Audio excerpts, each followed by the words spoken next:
السلام علیکم ورحمۃ اللہ وبرکاتہ۔ آج 19 نومبر 2023 کو ہم لیک المختوم سیریز 15 کرنے جا رہے ہیں۔ اللہ تعالیٰ ہمارا حامی و ناصر ہو۔ اللہم صلی علی محمد وعلی آل محمد کما صلیت علی ابراہیم وعلی آل ابراہیم انک حمید مجید۔ اللہم بارک علی محمد وعلی آل محمد کما بارکت علی ابراہیم وعلی آل ابراہیم انک حمید مجید۔ آج ہمارا ٹاپک ہوگا دوسری بیعت عقبہ۔ میری تمام سننے والوں سے جس طرح میں پیچھے ریکویسٹ کرتا ہوں کہ یہ نبی کریم صلی اللہ علیہ وسلم کی سیرت کے بارے میں پڑھنا ہر مسلمان پر سمجھے کہ ضروری ہے، لازمی ضروری ہے۔ یہ آپ کو لازمی کوشش کرنی چاہیے کہ خود بھی پڑھیں، سنیں اور بچوں کو بھی پڑھائیں۔ آپ کو بہت بڑی کامیابی ملے گی۔ اگر آپ نے نبی کریم صلی اللہ علیہ وسلم کی سیرت کے بارے میں نہیں پڑھا تو آپ اس طریقے سے آپ نے نبی کریم صلی اللہ علیہ وسلم کے بارے میں نہیں پڑھا۔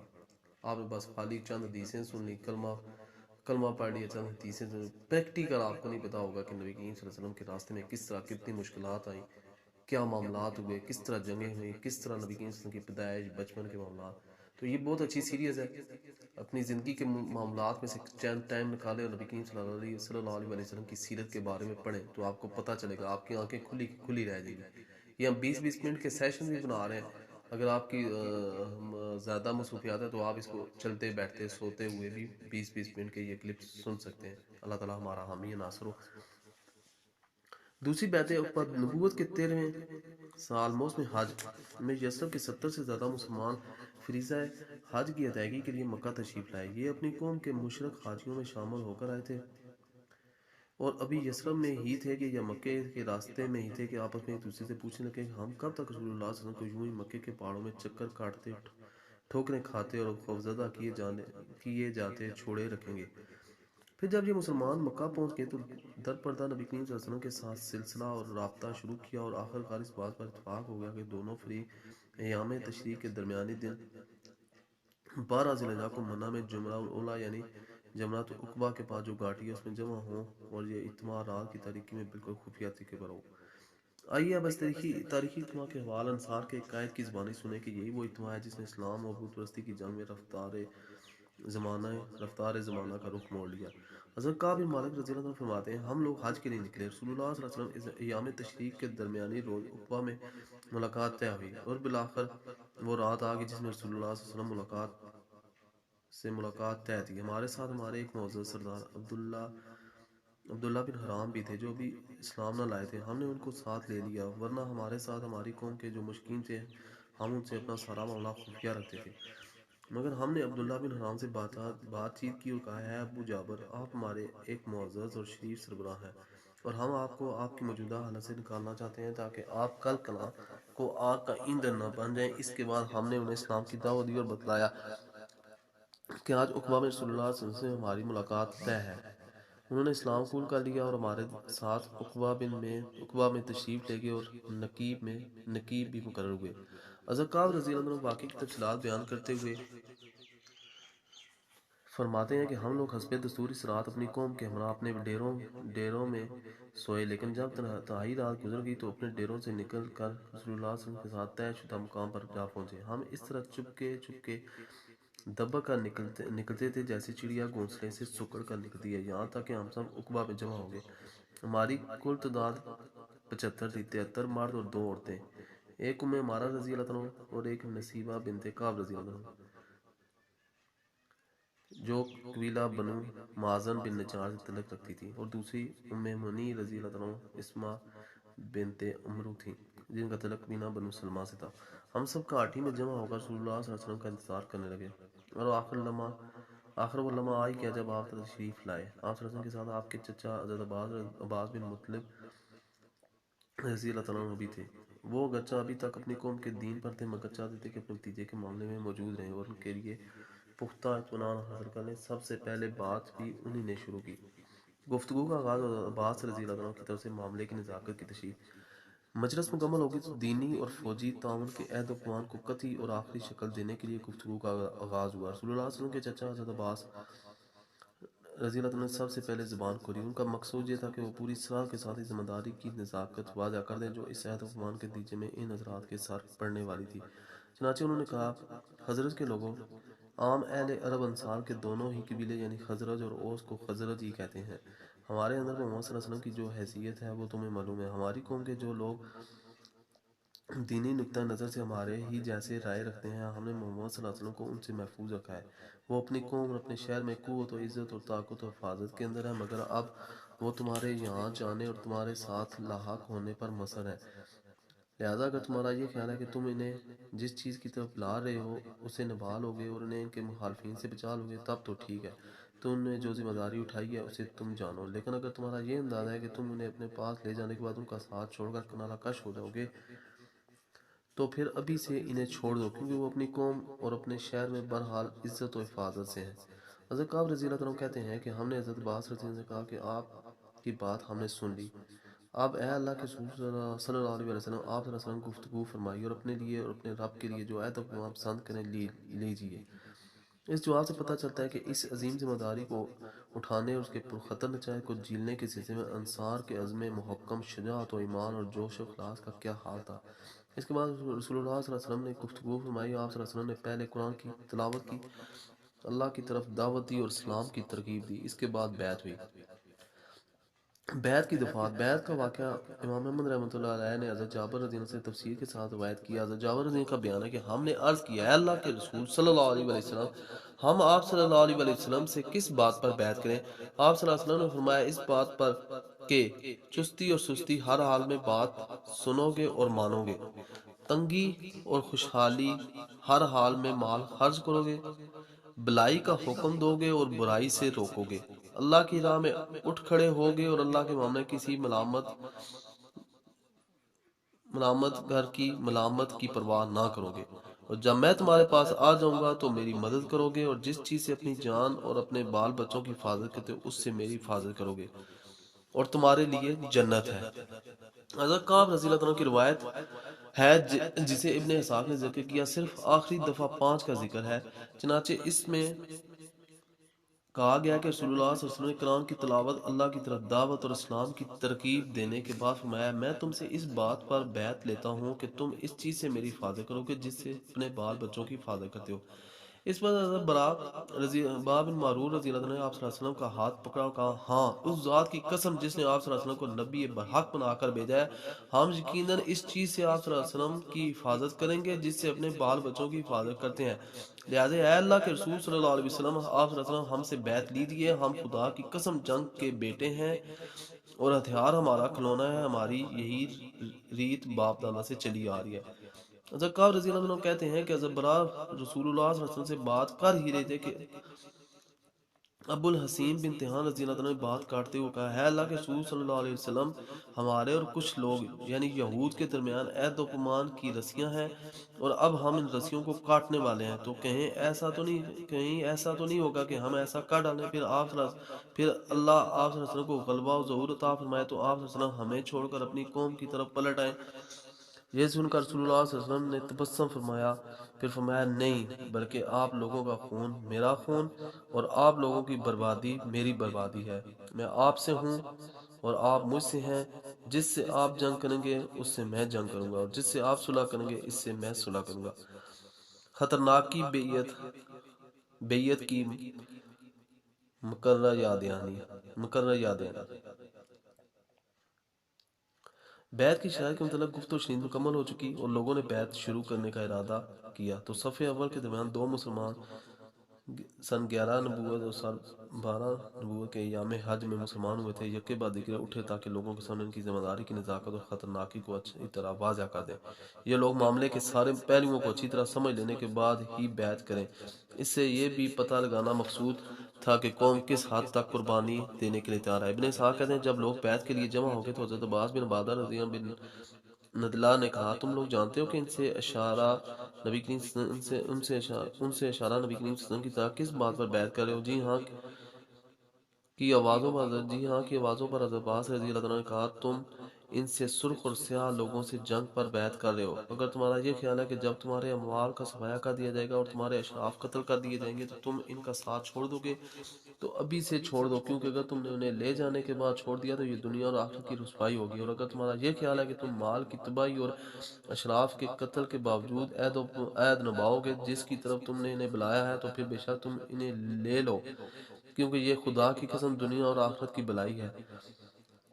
اس پر سب نے بے یک آواز کہا، ہم مال کی تباہی اور اشراف کے قتل کا خطرہ مول لے کر انہیں قبول کرتے ہیں۔ ہاں اے اللہ کے رسول صلی اللہ علیہ وسلم، ہم نے یہ عہد پورا کیا تو ہمیں اس کے عوض کیا ملے گا؟ آپ صلی اللہ علیہ وسلم فرمایا جنت۔ لوگوں نے عرض کی اپنا ہاتھ پھیلائیے۔ آپ صلی اللہ علیہ وسلم نے ہاتھ پھیلایا اور لوگوں نے بیعت کی۔ حضرت جابر رضی اللہ کا بیان ہے، اس وقت ہم بیعت کرنے اٹھے تو حضرت اسد بن زرارہ رضی اللہ عنہ نے جو ان 70 آدمیوں نے سب سے کم عمر تھے، آپ صلی اللہ علیہ وسلم کا ہاتھ پکڑ لیا اور بولے، اے اہل یثرب ذرا ٹھہر جاؤ، ہم آپ کی خدمت میں اونٹوں کے کلیجے مار کر یعنی لمبا چوڑا سفر کر کے اس یقین کے ساتھ حاضر ہوئے ہیں کہ آپ صلی اللہ علیہ وسلم اللہ کے رسول ہیں۔ آج آپ صلی اللہ علیہ وسلم کو یہاں سے لے جانے کے معنی ہے سارے عرب سے دشمنی، تمہارے چیدہ سرداروں کا قتل اور تلواروں کی مار، لہذا اگر یہ سب کچھ برداشت کر سکتے ہو تو تب تو انہیں لے چلو اگر تمہارا اجر اللہ پر ہے، اور اگر تمہیں اپنی جان عزیز ہے تو انہیں ابھی سے چھوڑ دو، یہ اللہ کے نزدیک زیادہ قابل قبول عذر ہوگا۔ بیعت کی تکمیل۔ بیعت کی دفعات پہلے سے ہی طے ہو چکی تھی، ایک بار نزاکت کی وضاحت بھی ہو چکی تھی، اب یہ تاکید مزید ہوئی تو لوگوں نے بے یک آواز کہا، اسد بن زرارہ اپنا ہاتھ اٹھاؤ، خدا کی قسم ہم اس بیعت کو نہ چھوڑ سکتے ہیں اور نہ توڑ سکتے ہیں۔ اس جواب میں حضرت اسد رضی اللہ عنہ کو اچھی طرح معلوم ہو گیا کہ قوم کس حد تک اس راہ میں جان دینے کے لیے تیار ہے۔ در حقیقت حضرت اسد بن زرارہ رضی اللہ عنہ اور حضرت مصعب بن عمیر رضی اللہ عنہ کے ساتھ مل کر مدینے میں اسلام کے سب سے بڑے مبلغ تھے، اس لیے طبعی طور پر وہی ان بیعت کنندگان کے دینی سربراہ بھی تھے، اور اسی لیے سب سے پہلے انہی نے بیعت بھی کی۔ چنانچہ ابن اسحاق کی روایت میں ہے کہ بنو نجار کہتے ہیں کہ ابو امامہ اسد بن زرارہ سب سے پہلے آدمی ہیں جنہوں نے آپ صلی اللہ علیہ وسلم سے ہاتھ ملایا، اس کے بعد بیعت عامہ ہوئی۔ حضرت جابر رضی اللہ عنہ کا بیان ہے کہ ہم لوگ ایک ایک آدمی کر کے اٹھے اور آپ صلی اللہ علیہ وسلم سے ہم نے بیعت لی اور اس کے بعد جنت کی بشارت دی۔ باقی رہی دو عورتیں جو اس موقع پر حاضر ہوئیں تو ان کی بیعت صرف زبانی ہوئی، رسول اللہ صلی اللہ علیہ وسلم نے کبھی کسی اجنبی عورت سے مصافحہ نہیں کیا۔ 12 کی بیعت مکمل ہو چکی تو رسول اللہ صلی اللہ علیہ وسلم نے یہ تجویز رکھی کہ 12 سربراہ منتخب کر دیے جائیں جو اپنی اپنی قوم کے نقیب ہوں، اور اس بیعت کی دفعات پر عمل درآمد کے لیے اپنی قوم کی طرف سے وہی ذمہ دار اور مکلف ہوں۔ آپ کا اشارہ تھا کہ آپ لوگ اپنے اندر سے 12 نقیب پیش کیجئے تاکہ وہی لوگ اپنی اپنی قوم کے معاملات کے ذمہ دار ہوں۔ آپ صلی اللہ علیہ وسلم کے اس ارشاد پر فوراً ہی نقیبوں کا انتخاب عمل میں آ گیا تو 9 خزرج سے منتخب کی گئی اور 3 اوس سے۔ نام یہ ہیں: حضرت کے نقبہ اسد بن زرارہ بن عدس، عبداللہ بن رواح بن سلبہ، برا بن معرور بن صخر رضی اللہ عنہ، عبادہ بن صامت بن قیس رضی اللہ عنہ، سعد بن ربی بن عمرو رضی اللہ عنہ، رافع بن مالک بن نجران رضی اللہ عنہ، عبداللہ بن عمرو بن حرام رضی اللہ عنہ، سعد بن عبادہ بن حریم رضی اللہ عنہ، منذر بن عمرو بن خنیس رضی اللہ عنہ۔ اوس کے نقبہ اسید بن حزیر بن سماک رضی اللہ عنہ، سعد بن حیثمہ بن حارث رضی اللہ عنہ، رفاع بن عبد المنذر بن زبیر رضی اللہ عنہ۔ جب ان نقبہ کا انتخاب ہو چکا تو ان سے سردار اور ذمہ دار ہونے کی حیثیت سے رسول اللہ صلی اللہ علیہ وسلم نے ایک اور عہد لیا۔ آپ صلی اللہ علیہ وسلم نے فرمایا، آپ لوگ اپنی قوم کے جملہ معاملات کے کفیل ہیں، جیسے حواری حضرت عیسیٰ علیہ السلام کی جانب سے کفیل ہوئے، اور میں اپنی قوم یعنی مسلمانوں کا کفیل ہوں۔ ان سب نے کہا جی ہاں۔ شیطان معاہدے کا انکشاف کرتا ہے۔ معاہدہ مکمل ہو چکا تھا اور اب لوگ بکھرنے ہی والے تھے کہ ایک شیطان کو اس کا پتہ لگ گیا۔ چونکہ یہ انکشاف بالکل آخری لمحات میں ہوا تھا، اتنا موقع نہ تھا کہ یہ خبر چپکے سے قریش کو پہنچا دی جائے، وہ اچانک اس اجتماع کے شرکا پر ٹوٹ پڑے، انہیں گھاٹی ہی میں جا لے۔ اس لیے شیطان نے جٹ ایک اونچی جگہ کھڑے ہو کر نہایت بلند آواز سے، جو شاید ہی کبھی سنی گئی ہو، یہ پکارے، خیمے والوں، محمد صلی اللہ علیہ وسلم کو دیکھو، اس وقت بددین اس کے ساتھ ہے اور تم سے لڑنے کے لیے جمع ہے۔ رسول اللہ صلی اللہ علیہ وسلم نے یہ اس گھاٹی کا شیطان ہے اور اللہ کے دشمن سن، اب میں تیرے لیے جلد ہی فارغ ہو رہا ہوں۔ اس کے بعد آپ صلی اللہ علیہ وسلم نے لوگوں سے فرمایا کہ وہ اپنے ڈیروں پر چلے جائیں۔ قریش پر ضرب لگانے کے لیے انصار کی مستعدی۔ اس شیطان کی آواز سن کر حضرت عباس بن عبادہ رضی اللہ بن نزلہ نے فرمایا، اس ذات کی قسم جس نے آپ صلی اللہ علیہ وسلم کو حق کے سامنے فرمایا، آپ صلی اللہ علیہ وسلم چاہے تو ہم کل اہل منع پر اپنی تلواروں کے ساتھ ٹوٹ پڑے۔ آپ نے فرمایا ہمیں اس کا حکم نہیں دیا گیا، بس آپ لوگ اپنے ڈیروں میں چلے جائیں، اس کے بعد لوگ واپس جا کر سو گئے یہاں تک کہ صبح ہوگی۔ روسائے یثرب سے کریش کا احتجاج۔ یہ خبر کریش کے کانوں تک پہنچی تو غم و الم کی شدت سے ان کے اندر کورام مچ گیا، کیونکہ اس جیسی بیعت کے جو نتائج ان کی جان و مال پر مرتب ہو سکتے تھے اس کا انہیں اچھی طرح اندازہ تھا۔ چنانچہ صبح ہوتے ہی ان کے رؤساء اور اکابر مجرمین کے ایک بھاری برکم وفد نے اس معاہدے کے خلاف سخت احتجاج کے لیے اہل یثرب کے خیموں کا رخ کیا اور یوں عرض پرداز ہوئے: حضرت کے لوگوں، ہمیں معلوم ہوا ہے کہ آپ لوگ ہمارے اس صاحب کو ہمارے درمیان سے نکال لے جانے کے لیے آئے اور ہم سے جنگ کرنے کے لیے اس کے ہاتھ پر بیعت کر رہے ہیں۔ حالانکہ کوئی عرب قبیلہ ایسا نہیں ہے جس سے جنگ کرنا ہمارے لیے اتنا زیادہ ناگوار ہو جتنا آپ حضرات سے ہے، لیکن چونکہ مشرکین خزرج اس بیعت کے بارے میں سرے سے کچھ جانتے ہی نہ تھے، کیونکہ یہ مکمل رازداری کے ساتھ رات کی تاریکی میں زیر عمل آئی تھی، اس لیے مشرکین نے اللہ کی قسم کھا کھا کر یقین دلایا کہ ایسا کچھ ہوا ہی نہیں ہے، ہم اس طرح کی کوئی بات سرے سے جانتے ہی نہیں۔ بالآخر یہ وفد عبداللہ بن ابی بن سلول کے پاس پہنچا۔ وہ بھی کہنے لگا یہ باطل ہے، ایسا نہیں ہوا ہے، یہ تو ہو ہی نہیں سکتا کہ میری قوم مجھے چھوڑ کر اس طرح کا کام کر ڈالے، اگر میں یسرب میں ہوتا تو بھی مجھ سے مشورہ کیے بغیر میری قوم ایسا نہ کرتی۔ باقی رہے مسلمان تو انہوں نے کنکھیوں سے ایک دوسرے کو دیکھا اور چپ سادھ لی، ان میں سے کسی نے ہاں یا نہیں کے ساتھ زبان ہی نہیں کھولی۔ آخر روسائے قریش کا رجحان یہ رہا کہ مشرکین کی بات سچ ہے، اس لیے وہ نامراد واپس چلے گئے۔ خبر کا یقین اور بیعت کرنے والوں کا توقع۔ روسا مکہ تقریباً اس یقین کے ساتھ پلٹے تھے روسائے مکہ تقریباً اس یقین کے ساتھ پلٹے تھے کہ یہ خبر غلط ہے، لیکن اس کی قریب میں وہ برابر لگے رہے۔ بالآخر انہیں یقینی طور پر معلوم ہو گیا کہ یہ خبر صحیح ہے اور بیعت ہو چکی ہے، لیکن یہ پتہ اس وقت چلا جب حجاج اپنے وطن روانہ ہو چکے تھے، اس لیے ان کے سواروں نے تیز رفتاری سے اہل یثرب کا پیچھا کیا، لیکن موقع نکل چکا تھا۔ البتہ انہوں نے سعد بن عبادہ رضی اللہ عنہ و منذر بن عمرو رضی اللہ عنہ کو دیکھ لیا، انہوں نے جا کر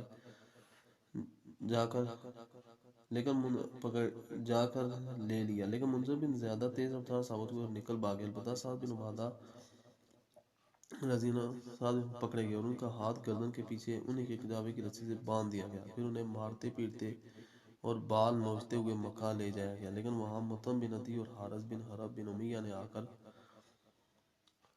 چھڑا دیا، کیونکہ ان دونوں کے جو قافلے مدینے سے گزرتے تھے وہ حضرت سعد رضی اللہ عنہ کی پناہ میں گزرتے تھے۔ ادھر انصار ان کی گزاری کے بعد بائیں مشورہ کر رہے تھے کہ کیوں نہ دعویٰ بول دیا جائے، مگر اتنے میں وہ دکھائی پڑ گئے۔ اس کے بعد وہ تمام لوگ باخریت مدینہ پہنچ گئے۔ یعنی عقبہ کی دوسری بیعت ہے، یعنی یہی عقبہ کی دوسری بیعت ہے جسے بیعت عقبہ الکبریٰ کہا جاتا ہے۔ یہ بیعت ایک ایسی فضا میں زیر عمل آئی جس پر محبت و وفاداری منتشر اہل ایمان کے درمیان تعاون و تناصر، باہمی اعتماد اور جان سپاری و شجاعت کے جذبات چھائے ہوئے تھے۔ چنانچہ یہ صرف اہل ایمان کے دل اپنے کمزور مکی بھائیوں کی شفقت سے لبریز تھے، ان کے اندر ان بھائیوں کی حمایت کا جوش تھا اور ان پر ظلم کرنے والوں کے خلاف غم و غصہ تھا۔ ان کے سینے اپنے اس بھائی کی محبت سے سرشار تھے جسے دیکھ کر بغیر معاذ اللہ فی اللہ اپنا بھائی قرار دے دیا۔ اور یہ جذبات و احساسات محض کسی عارضی کشش کا نتیجہ نہ تھے جو دن گزرنے کے ساتھ ساتھ ختم ہو جاتی ہے، بلکہ اس کا منبع ایمان باللہ، ایمان بالرسول اور ایمان بالکتاب تھا، یعنی وہ ایمان جو ظلم و عدوان کی کسی بڑی سے بڑی قوت کے سامنے سرنگوں نہیں ہوتا، وہ ایمان کہ جب اس کی یاد بہاری چلتی ہے تو عقیدہ و عمل میں عجائبات کا ظہور ہوتا ہے۔ اسی ایمان کی بدولت مسلمانوں نے صفحات زمانہ پر ایسے ایسے کارنامے ثبت کیے اور ایسے ایسے آثار و نشانات چھوڑے کہ ان کی نظیر سے ماضی و حاضر خالی ہے اور غالباً مستقبل بھی خالی ہی رہے گا۔ اللہ تعالیٰ ہمارا حامی و ناصر ہو۔